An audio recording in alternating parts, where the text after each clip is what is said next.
I'm gonna hit you in the head with a beaver.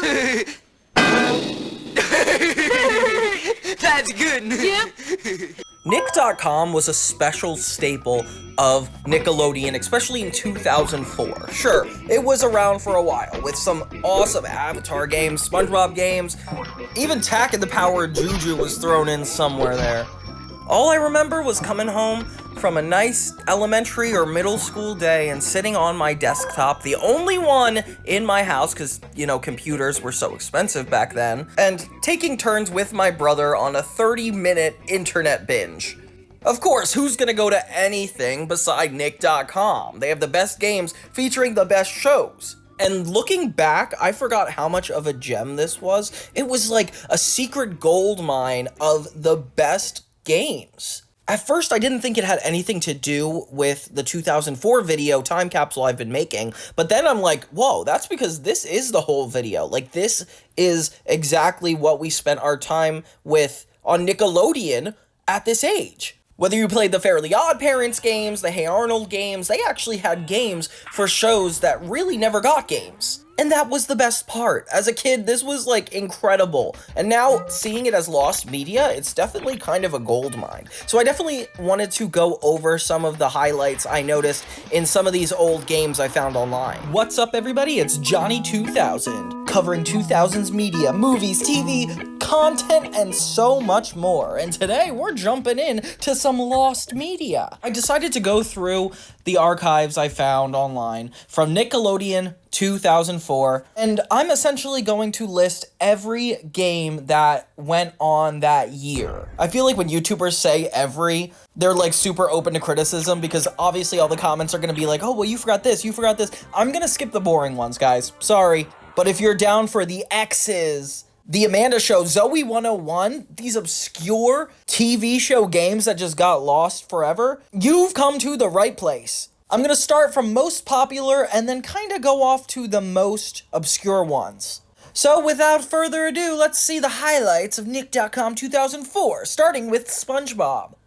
They have an anchovy feeding frenzy, which is a callback to the pilot. So cool that they even incorporated this. And it's a SpongeBob game where you're essentially feeding all the flounders. But it's funny because if you lose, you get a picture of Squidward as Employee of the Month, which is kind of disrespectful when you think about it. But then again, Squidward is a cartoon. Then we got Bikini Bottom or Bust. And this one is kind of like a Glove World type game where you're SpongeBob holding onto a glove balloon and you float as high as possible, collecting as many bubbles as you can. Oh my gosh, this would be such a good app game right now.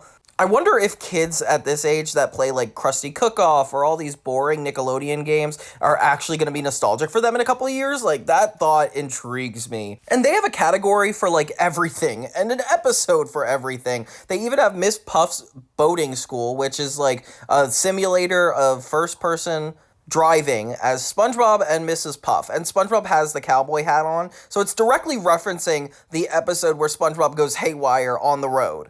There's no way I didn't play this one. This one looks so familiar to me, especially when, the giant brick walls come up. And of course, SpongeBob had the most games. We have 3 already, and we're just getting started.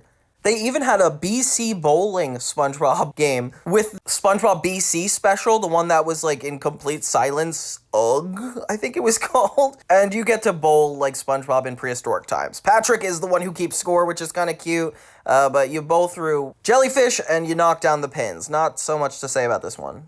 The one that got me the most nostalgic is the SpongeBob Bubble Bustin' game, because it's specifically promoting the movie and not the show, with art that is officially a part of the movie. Such a throwback to look at, too. It's you have to pop all the bubbles, and I definitely played this one. There's a bubble bomb, a bubble freeze, and it's so much easier to pop the bubbles that way, and I definitely love this one. This is probably one of my favorites. I just remember the meter going up, and I love this one. And pretty much when you hit the very top of the meter is SpongeBob actually laughing, so you want to avoid that. And you have 2 endings. Either SpongeBob's riding away on a motorcycle because he became a man, or he gets kicked out of the Thug Tug.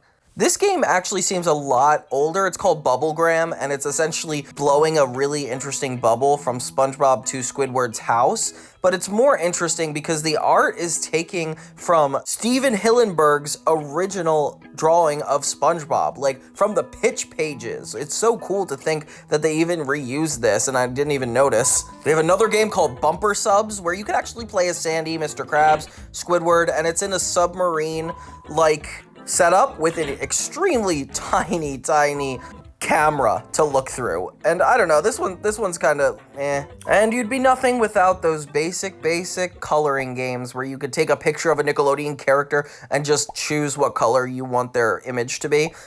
This definitely sparked my creativity when I was little. I love doing stuff like this, especially when there was so many options of like character designs and what they could be doing in the designs. Like, this wasn't exclusive to Nick.com. It was just such a fun trend at the time. Crater Crossing is another interesting one. It's like SpongeBob trying to jump from bubble to bubble to get to the end of the level, avoiding seahorses and sea urchins. And this is one of the normal ones. I feel like it gets really weird when we get to SpongeBob crosswords, and it's just a bunch of questions that have to do with Bikini Bottom. Like, but football throw has nothing to do with Bikini Bottom, so I don't even know if this is necessarily supposed to be SpongeBob, because it's not relevant to the show outside of anything else. Like, you could have slapped on Timmy Turner for all I care. Flip and Flop is definitely one of the other familiar ones. You're making Krabby Patties as fast as you can on the grill, and it's just you flipping patties, pretty much. Not much to say about this, just the fact that SpongeBob has a breakfast shift, which is like you're making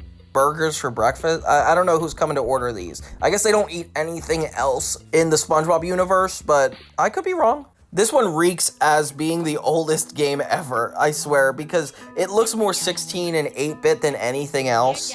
You could tell why Nickelodeon wasn't doing as many video games as they were Nick games, because they pretty much have more control over this. They're simpler, shorter. Ah! Oh jelly! Oh jelly! Aha! I finally gotcha! Even though they didn't get me a lot more nostalgia, because I love Battle for Bikini Bottom, the Flying Dutchman game, like, I'm a big SpongeBob gamer, and just the fact that they had all these mini games, like, you could tell that they were more committed to these.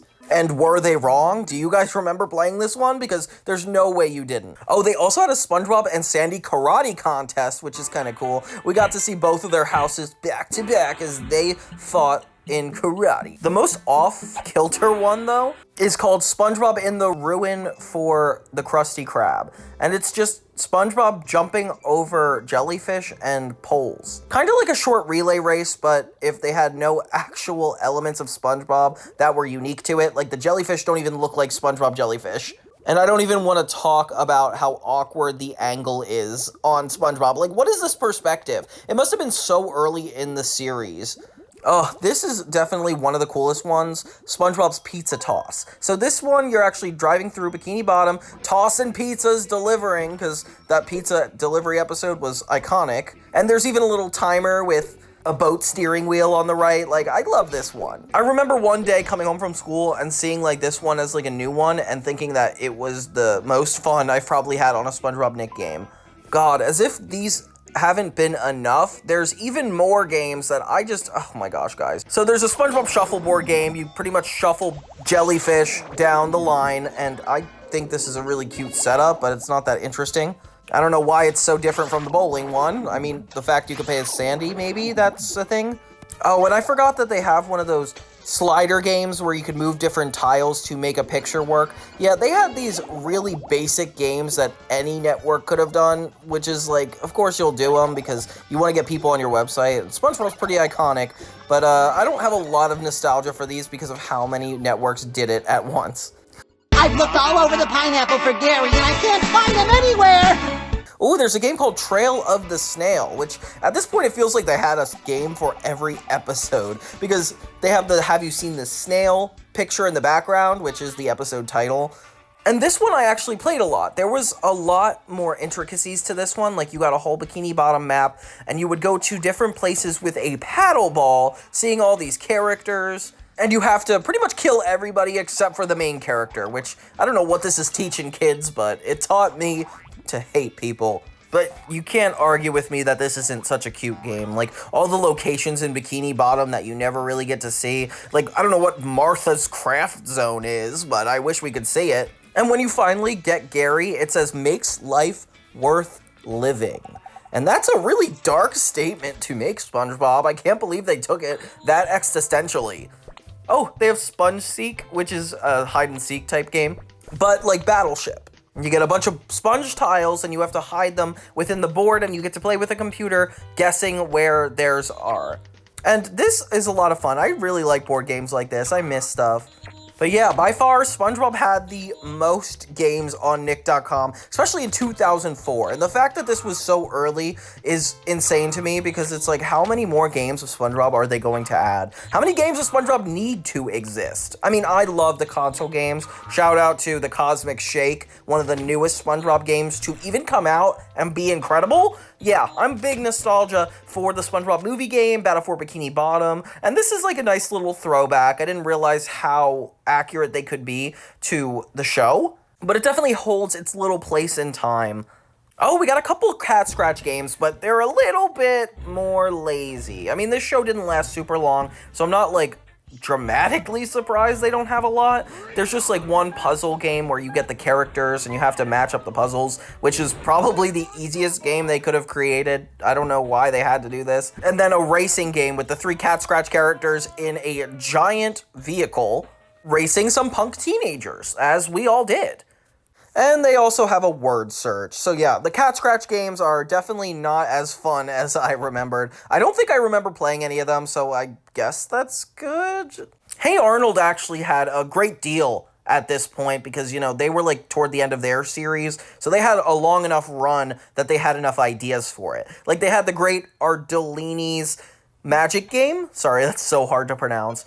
And it's basically Arnold attacking a bunch of rabbits because I guess that somewhat has to do with magic. I don't know. Oh, and hats. Hats are shuffled in there for some reason.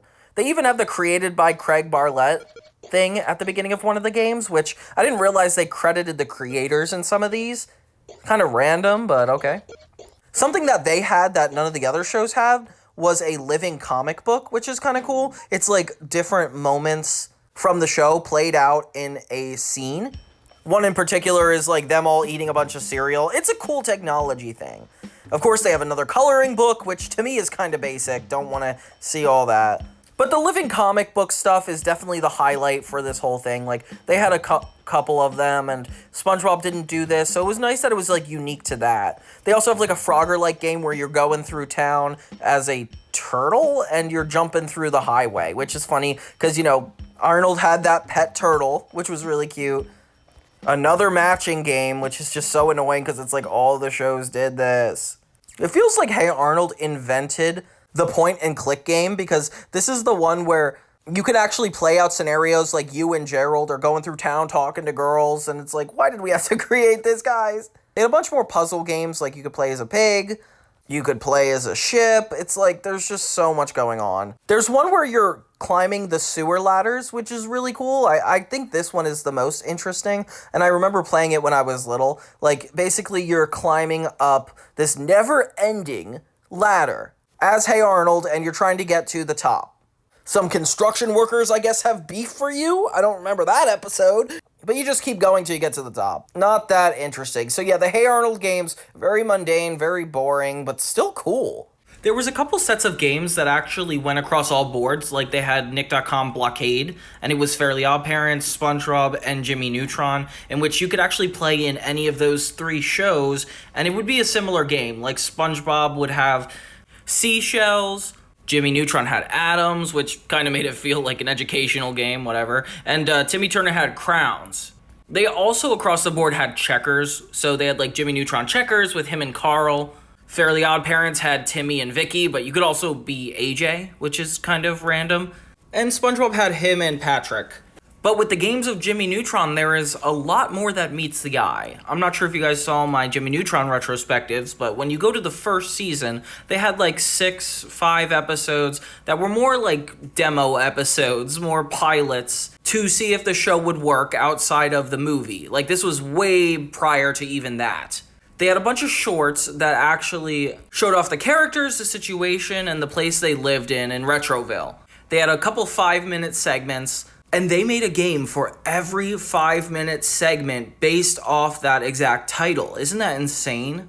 Like, for example, they have New Dog, Old Tricks, and it's Cindy and Jimmy in this game having their dogs compete against one another with options of sitting, rolling over, speaking, begging, dance, and quit, which actually has Goddard just explode. So this exact short actually happened. It was like Jimmy and Cindy with their dogs competing at the park in Retroville. Same thing with Cookie Time. Cookie Time was another short about Jimmy and his mom, and he just wants a cookie but accidentally goes back in time and is chased by dinosaurs. So they somehow turned that into a game here, with Jimmy running away from the dinosaurs. I feel like with all these mini games, they could have made like a whole Mario Party type Nicktoons game, because these are all so cool and short that I feel like it would actually be a fun game. Pain Pain Go Away is one where Jimmy's just running away from a bunch of dentists, and you're trying not to accrue too much pain with Cindy being right there present throughout the whole thing. In that short, Jimmy was actually going to the dentist and didn't want to get the pain, so he transferred it to somebody else, and that's exactly what's happening here.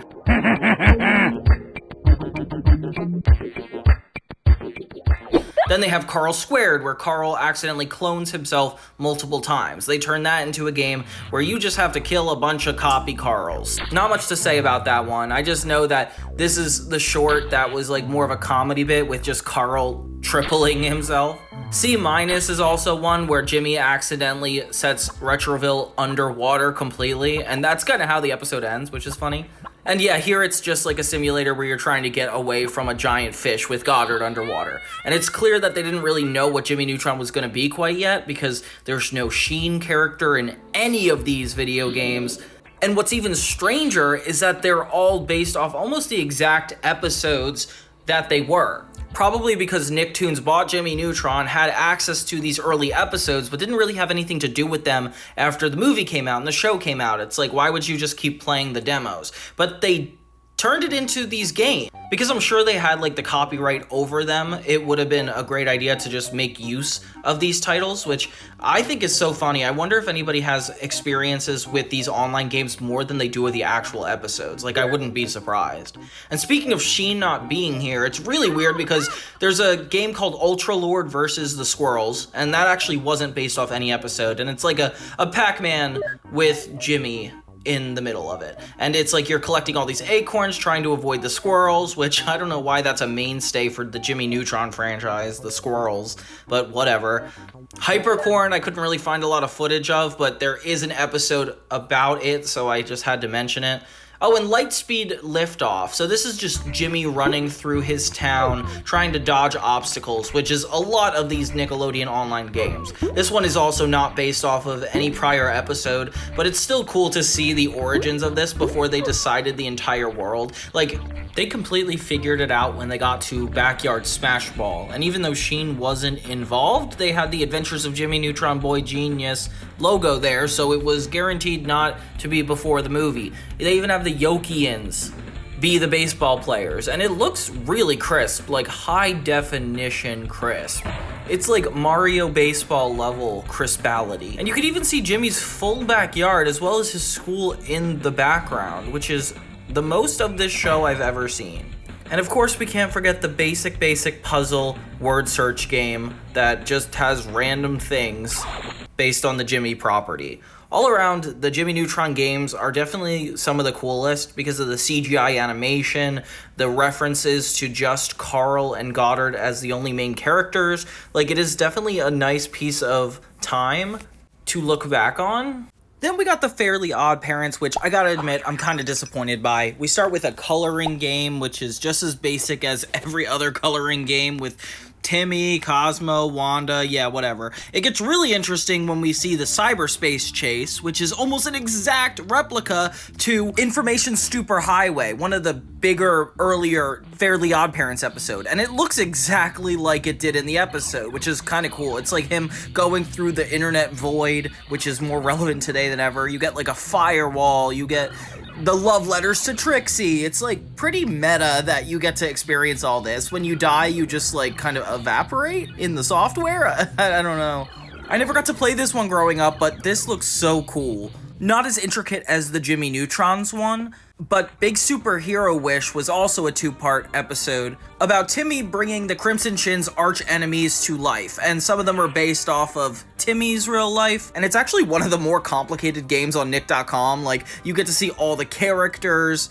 There's like a lot of rules for no reason, but really you're just clicking and pointing to the villains. But it's in this comic book style that's really unique, and it's hard because you actually have to jump between each of the panels in the comic book that Timmy's reading.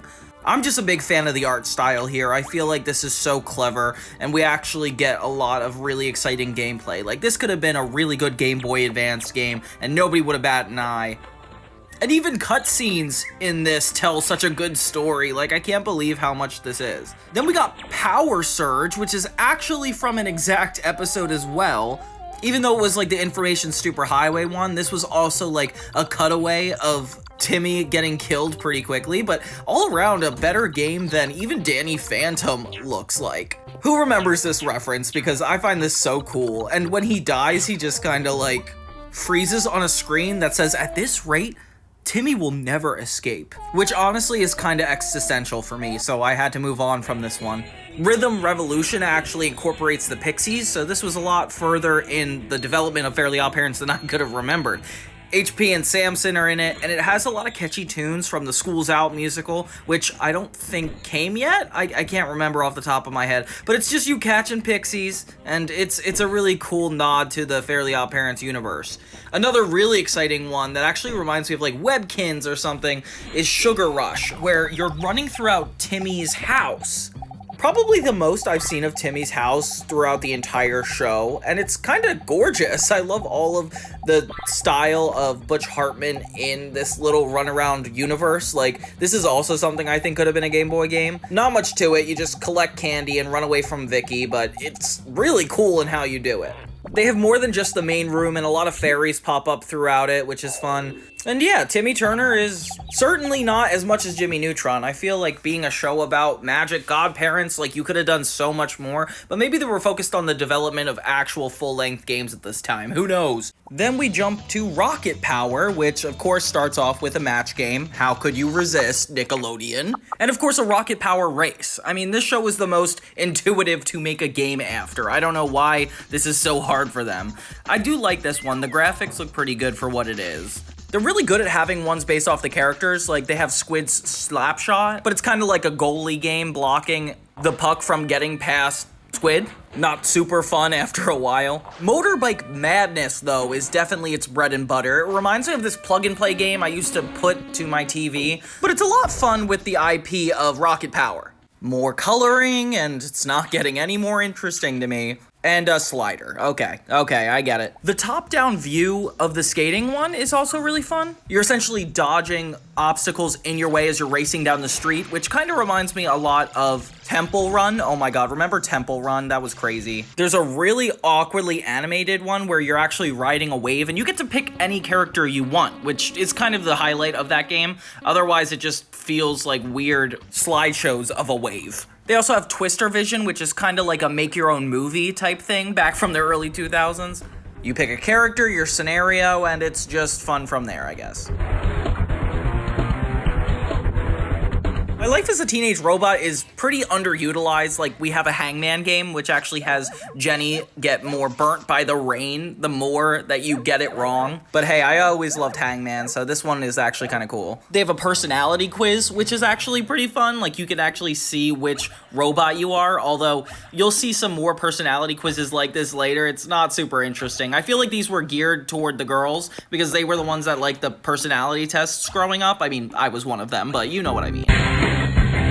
But this is what I mean by underutilized. They have like this thing called Techno Tennis, and it's just regular tennis just with My Life as a Teenage Robot characters. I mean, it looks really cool though, animated wise. Like, it's pretty impressive.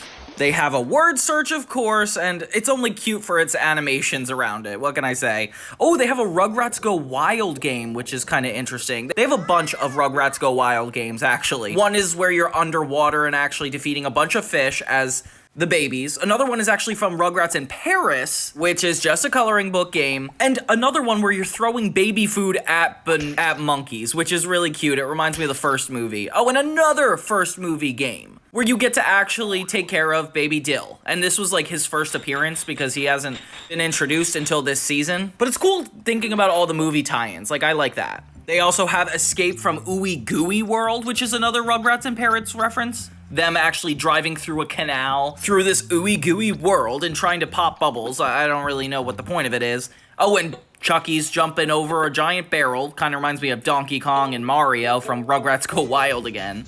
Oh my god, how many movie tie-in games are there? Another one where you're driving in the Reptar suit. This could have just been a normal Rugrats game, but I guess they needed promos that year. Oh, and there's like a nice family photo if you beat that one. Aw.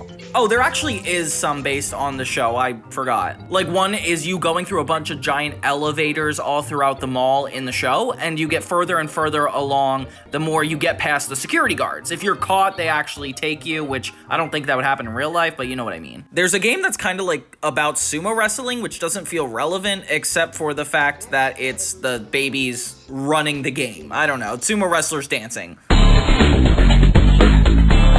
Danny Phantom also had its share of fun games. Like, they had even fill-in stories, which is kind of a parody of Mad Libs, where you could pick a noun, a past tense verb, an adjective, and create your own story. That's kind of like Danny Phantom. I thought it'd be funny to read this one together. Ooh, then they had this tie-in to the Ultimate Enemy special, which is really cool. I remember back then you could vote on what enemy you can have. You could actually make your own ghostly enemy too, which is fun, and battle each other in this Street Fighter style combat game, which is kind of fun. I wish I could play this. This one I'm the most nostalgic for because I just remember all the promos for it, and of course I love the specials, so seeing all of this is so nostalgic for me. And a word search once again. Even Danny is bored of doing these word searches, guys, come on. They have a card-based game, which is interesting, kind of reminds me of Pokemon, where they're actually having these cards with ghosts on them, and you're trying to beat the other person, which it's fairly basic, but it's cool. It's better than making an actual card game that would have never happened. Like, this is a cool Danny Phantom nostalgic treat. Invader Zim was on at the time, so they had a bunch of Invader Zim games. Like, one is where you actually have to capture Gur in Zim's house, which is kind of cute. Who remembers this show? I remember watching this a lot. I like an anti-hero type show, and seeing this game actually fulfill the show's animation style is really cool. There's only two, and that one was In Sanitation, but Dibs Nano Chase is also actually a fun one. It's like a first-person shooter in the style of like Star Fox, where you're running through the Invader Zim world and you can actually communicate with the characters, but you're basically just beating a bunch of gross villains throughout this toilet. I don't know. It's an interesting game. And who can forget CatDog? CatDog had a lot of games as well. Of course, all the basics, like the usual memory game, fill in the colors game. So we're going to skip those from now on because I'm getting so tired of this. They have a game called All You Can't Eat with funny animations of the characters in the show actually teasing you before you start. As CatDog, you're like shafted away in the ceiling of this place. You're trying to capture as many hot dogs as possible. Really simple in concept, but definitely CatDog. Oh, and they have their own version of rock, paper, scissors with all of the CatDog's moves, and you just can't match the other one. You just try to repeat all 10 moves to win. It takes place in the bathtub, which is kind of interesting, I guess. Oh, there's a little deconstruction game where you could actually customize CatDog, which is honestly more disturbing than fun. For some reason, they use the same graphic of CatDog on the moon with most of these games, which is kind of weird. But they actually have as many games as SpongeBob does. I didn't realize CatDog was that popular. In the game Fishin' for Trouble, as the cat, you can actually start trying to catch mice and fish, which is really fun. Again, I can't imagine how many of these could be reverted to app games. If I were Nickelodeon, I would just make an app where you could play all these old one-offs because they're not super high quality, but altogether they seem like a really good batch of unique games. Gopher Gopher is literally like a whack-a-mole type game where you are the cat and once again hunting the gopher. CatDog and the Granny Invaders is also kind of interesting. It looks like a space mission, pretty much. And the old lady looks a lot like the one from Courage the Cowardly Dog. It essentially drops a bunch of things and you have to stay alive. Again, not much to say here. There's a game called Happy Birthday to Us, and it feels like an entire episode is playing out right before me. I can't believe how much they committed to making this look like a game that they have an entire cutscene. Who would forget a day as important as our birthday? I'll just go down here where I hid your, extra special present, dog. It's about having Cat's birthday, which is fun. It's a little awkward. It feels like some sort of Flash game or Flash animation. And I'm almost certain the voice actors did not get paid extra for this, but who knows? You could cock me on that one. They have another conveyor one where you're picking stuff off the conveyor belt, and it's named after the treat in the show Cavity Crunch, which is actually so funny. I can't believe I never knew that. A game called Fistful of Mail is fun because it actually plays on that cat-dog aesthetic that they do so well in the show, so I thought this one was really cute. Not sure if you guys ever played Webkins, but there was also a minigame like this. Smoothie Moves, it was called. You actually would line up a bunch of things. It was a puzzle game. It was fun, though. They have a game called the Heading Home game, which actually looks a lot like the Scary Maze game. Not sure if you guys ever saw that online. That was like a meme when I was in 7th grade. But it's like getting CatDog to go through this maze with the clicker. Gosh, imagine a mouse being so new to you that you look at it like a GameCube controller. That's crazy to me. Then there's a minecart game, which is kind of in the realm of Donkey Kong, where you're as CatDog going down the mine, picking up speed as you collect these crystals. Low-key, I do remember this one, and I remember it being super finicky, so not looking forward to playing this again. Oh, they have Pool Pong, which is CatDog in the water, and they have to wear this like submarine suit because neither of them like water, so it's them playing volleyball, essentially. Snooze and Choose is one where you actually get to choose which dream either cat or dog had, which is such a clever concept. I can't believe they didn't do this with the other shows. Angry Beavers also has its fair share of games, which is kind of interesting. They have Break the Dam, where you could actually just get rid of a bunch of logs as a beaver. How easy would that be? Beaver Fever, which is kind of like a dancing game, really cute. You get to choose what kind of dance you choose to do. Very unique to this. I can't believe another show didn't do this one. And your boy's favorite, a slider game with just different characters. Okay, I'm moving on past this. Our Real Monsters got duped, though. They have like one music game where you could click along to a piano. And then, guess what? A slider game. And that's all they have. It's crazy. The live action ones are not as good as you can imagine because the animation isn't as easy to do, so they kind of got a little lazy when it came to like the more action-based ones. It is cool though, they reference My Cousin Skeeter, which is a hidden gem of a show, and of course they only have a matching game, but it's still cool to see some of these shows get representation. All That has a couple based off the skits, but mostly matching games. The Good Burger game is cool, though. Like, obviously putting a bunch of foods together makes it really relevant in a mini game like that. There's another Frogger lookalike where it's you trying to cross the road and then chickens keep hatching eggs, which it's not that funny. I don't know why they're trying to make a comedy sketch show turn into a bunch of fun games online. It's just not easy. Having not seen a lot of all that, were very unfamiliar to me. Like this one with Kel Mitchell, that's more so a personality quiz turned into a game, but they have a lot of funny outcomes, so it's like kind of worth checking out. There's one starring Kenan Thompson called Everyday French with Pierre Escargot, which is so funny. I don't remember this sketch super well, but it is so cool to see Kenan Thompson at the headline of one of these games. Some of these sketches feel like premature iCarly bits, which is just probably what all that was about at the time. And it's weird because it's him in a tub, so I guess Nickelodeon has always had like really weird, questionable, gaudy humor. They also have a superhero one where you're basically dodging things as you fly through the sky, not super worth talking about. And a unique game called Vital Information Dispenser that actually carries clips of the show in it. So it's really interesting how they managed to turn that into a game. LOL, and they have this game called Scrunchy Shoutout, which is also funny. You get to play as Jessica or Gina, and you have to bonk each other on the face. Okay, fair enough. It's all looking like a bunch of clip art, honestly, to me. Can't not have a game with the talking lobsters, though. That is a must. I do like the Amanda Show stage on here, though. It looks really cool. I definitely think they could have combined the Amanda Show and all that, though. Like, that wouldn't have been super hard. Oh my gosh, you could actually color in a tattoo on somebody's belly button of Amanda Bynes' face. Okay, that is a unique approach to a coloring book game. You can't argue with me on that. Oh my gosh, we get to see Drake and Amanda Bynes in one of the sketches, which is so funny. They're always the funniest on that show. I'm gonna hit you in the head with a beaver. That's good. Yep. Judge Trudy is also a fun game. It's definitely a reference that I really know well. Come closer to the screen. Closer. Closer still. The answer is no. Chalk Zone is interesting. I didn't expect them to have a lot of games in 2004, but hey, I was 7, so what do I know? They had a game called Chalk Chase, which is exactly Pac-Man. Like, look at this. You're telling me this is not Pac-Man? I used to love the art style in the show. I thought it was really cute. And it's cool that they actually had, like, a fun game tied into it. Because, like, I don't know, Pac-Man was actually pretty good. So it's not an issue that it's a reskin. It's just not creative. They also have a game called Double Trouble, which takes place on a chalkboard. It's really cute.